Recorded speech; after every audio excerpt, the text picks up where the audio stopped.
Hi Lana, welcome once again to Lana's Coach. I want to take a look at how to apply for the various courses within the KUCCPS portal. Ideally, what I want to take you through is a complete guide on how you can use the KUCCPS portal to apply for your given course. Now, this particular application can happen when you are at school or once you have already done your KCPE KCSE, and you want to maybe join a particular university or institution. So this particular process can be handled by your teachers or head teachers in school, or you can do it at home alone.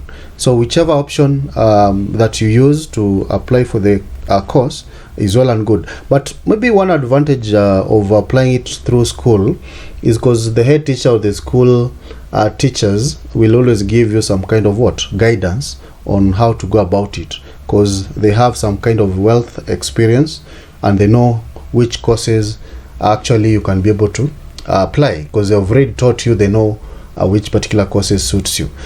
However, as you can see, I've already opened the KUCCPS portal. This portal allows you to do a lot of things. As you can see in my previous videos, we talked about how you can do some kind of inter-university transfer. So kindly watch this particular video. You can see it. You can just search for it here. And of course, I've also shown you how to do some kind of application of admission letter through the KUCCPS portal. So this KUCCPS portal allows you to do quite a number of things. Today, we want to see what are some of the guidelines, or what should you do when you want to apply for a particular course. So I've already opened it, as you can see, and it shows you available learning institutions and programs.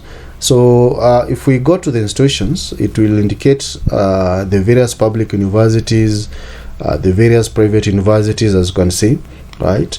And of course, KMTC joined this particular portal, so also KMTC programs are being offered via the KUCCPS. So what you need to do, like for example, if you wanted to study in Kisumu, you can just search Kisumu, and it's going to give you the various institutions within Kisumu area, right? If you want to maybe join a particular university, or just search for it, and then it's going to give you that particular university, and you can read more about that particular and understand that particular university. So all you need to do is to have some rough idea of which particular school or institution you're going to join, which particular program. Like if you want to see which programs are available, just click on all programs, and you can see, and they have different clusters. Of course, you have degree programs, diploma programs, certificate programs, artisan programs, right? So what you need to do is just to check which particular option that you prefer. So you do some due diligence. You have to carry out some due diligence across these particular courses. Remember, that some kind of requirements. I'm yet to get there. I'm just trying to walk you through what you need to understand. I'm going to show you the kind of requirements that you need to have for you to be able to register for apply these particular courses. Like for example, I did computing, right? So if you click on the cluster 7 computing IT, it's going to show you the various related programs in IT that you can be able to select. So you can do computer science, Bachelor of Computer Science, you can do Bachelor of Science Applied Statistics, all these, right? So if you're satisfied with one, like for example, if you want to do Bachelor of Information Technology, if you click on it, right, they are going to display the various cluster subjects or other requirements, right? So this is what you need to do before you end up applying for a given course. So try to do some due diligence. So for you to do Bachelor of Information Technology, you must maybe have passed in maths, and of course English, Kiswahili, and you can see the other cluster subjects that are required, right? And you can see the institutions that are available that are offering this particular Bachelor of Science Information Technology. So it gives you a glimpse, right? So if you feel that maybe you want to do it from a University of Kabianga, you can see it offers this, and it also gives a transfer option, cluster points, cutoff points, right? And the program cost also is indicated here, right? So this is something that most of us don't take time to check before we embark on actual application of this particular course, right? So you can go ahead and search for that particular program. For KMTC people, you can come to KMTC programs here. If you want to join KMTC and do some kind of health related programs, so you can see again they have indicated this one was not there 2 years ago or 1 year ago. So here you can also get to understand more about a particular program. Like if you want to do diploma in public health, just click on this and they should give you the requirements. You can see, right, the minimum subject requirements that you need for you to be able to pursue this particular course, and they'll show you which particular campuses, KMTC campuses, that you can always join, right?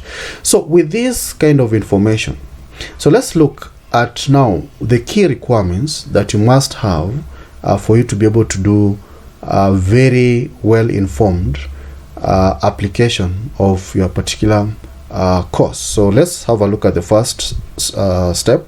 So I'll just quickly walk you through this particular selection guide of the courses that you can apply, right? So what you need to do, particularly if you want to become eligible for this particular application procedure, you need to have, like for example, if you want to do a degree or you want to enroll for a degree course, you need to have a C+ minimum grade in your KCSE. And of course, for a diploma, you need to have a C-. For craft programs, you need to have a D. And artisan programs, you need to have what? An E. So those are some of the eligibility criteria that you need to have. And of course, you need to have to be a Kenyan citizen. These are just some ideal requirements that you need to must have.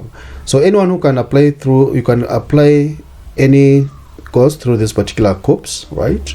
Even if you did not do your KCSE in your previous year, right? So they have actually lifted that particular that kind of limitation where you just had to apply for a course if you were, maybe if you did your KCSE in the previous year. So even if you did it maybe way back in 2022, you can still check the portal and be able to do that that particular application.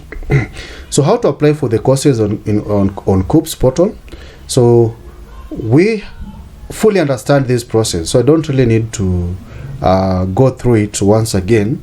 As you can see, you need to have this, right? You need to log in with your KCSE number, username, enter your KCSE last year or the KCSE year that you did, and of course you need to use your birth certificate as your password or KCSE index number, right? And then once you're logged in, you'll see all the programs that are available, right? So I'll use one of the KCP index number later on and maybe my subsequent videos so that I show you step by step. But for now, let's just get familiar with the whole process, right? So the system will also guide you, right, based on the qualification that you have, so that at least you understand what which kind of courses you can be able to do it to apply. So kindly take time, as I've already indicated, explore the system to have a comprehensive understanding of the courses that are offered, right? But all is not lost. Even if you didn't do the right selection on the first encounter, you can always do some kind of another course. You can do some kind of another selection, right, once you didn't make it on the first selection, right? I'll show you later how to go about it. So once you are within the system, you'll find a course that you are interested in, right? So you add it to the basket. You'll always add it to the basket, right? Now take note of this. You have 4 options to fill in your selection. Now the first option is that you can choose up to 3 universities, right? For options 2, 3, and 4, you can only choose what? 1 university.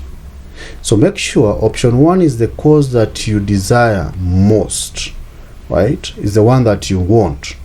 So once you have added all these, you analyze what you have added to your basket, arrange them, and take note of the course codes. Very, very important, yeah, in the order, so that you can always submit them.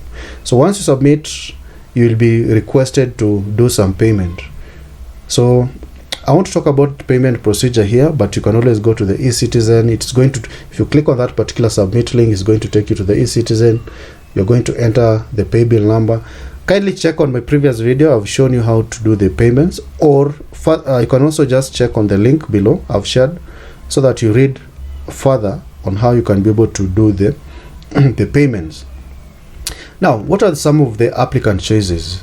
So applicants with a C+ and above are allowed a maximum of 6 choices for a degree course, right? So if you have a C+, you have 6 choices for a degree program.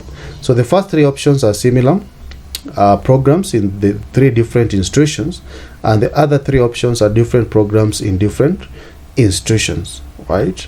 So with C- and above, you can be given a maximum of 8 choices. 4 of the choices are diploma courses, and other 4 choices are certificate courses. And of course, you also have applicants with a D and above are also offered 8 options for the courses, and of course, you are also given other 4 courses, 4 choices for different courses. So if you have D and below, only 4 choices are presented, and these are all artisan courses, right? So I hope we understand all these applicant courses as you proceed with the application, right? So as I mentioned, all you need to do is to fast track which kind of courses that you want to pursue, which universities that you want to join, before you start. In fact, before you make the payment, right, ascertain that the choices that you've made are actually the right choices. So I think this will maybe mark part 1 of talking about how you can do the courses selection. Part 2, I'll now open the portal. I'll access the portal itself, and then I'll take you step by step on how you can be able to do this kind of selection of courses, and of course how you can do the admission letter, how you can achieve your transfer letter, and so on and so forth. Should you find this particular guide meaningful or helpful, always like the video and don't forget to subscribe. All right, thanks.